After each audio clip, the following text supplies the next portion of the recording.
আমি যে কারণে একটা কথা বললাম তো যে আপনার যদি খারাপ বুঝে আপনি কি তাকে ভালো বুঝতে পারবেন না?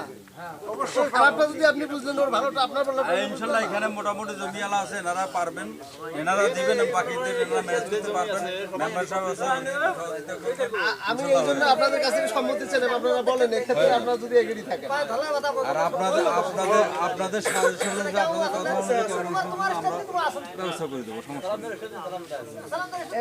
এবং আপনারা যদি এগ্রি থেকে থাকেন তাহলে আপনাদের জমির ফটোকপি মূল না, ফটোকপি আমাদের লোকদের হাতে দিয়ে দেবেন।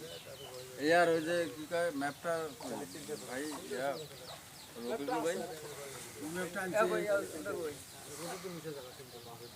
আজকে ওনাকে কোনো রকমে থাকবে না, উনি ওই যে কাগজগুলো দেই ম্যাপটা অন্তত ম্যাপটা নিয়ে যাবেন। উনি ওদিক দিয়ে আগাক, আমরা ওদিক দিয়ে। তাহলে আপনারা দয়া করে আমাদের লোকদের হাতে ফটোকপি গুলো দেন, আপনার লোক সেট আপ করে দিয়ে দেবো। আমরাও আগাই, আমরা ঢাকার দিকে আগাই, এনারা দিক দিয়ে আগান। আর আপনাদের চুক্তিপত্র আপনারা পরেই সই করবেন, আপনাদের মর্মত নালে সই করবেন না? না এর চেয়ে তো আর বড় কোনো কথা ভাই তো এখনো সময়ের ব্যাপার আছে, সামনে অনেক সময়। সেটাই আমরা আপনাদের পেপারসের আগে আপনাদের সম্মতি চাচ্ছি।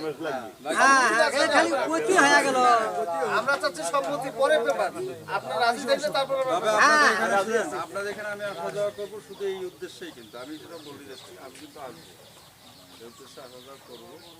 এর ভিতরে আপনারা সকলকে যারা অবশিষ্ট আছে, এখানে ম্যাক্সিমাম বেশি জমিওয়ালা আমি মনে করি এখানে আছে, আরও কিছু যারা আছে তাদেরকে আপনারা রাজি করান বা ম্যানেজ করে নিন। হ্যাঁ, ওনাকে ম্যাপটা আপাতত দিয়ে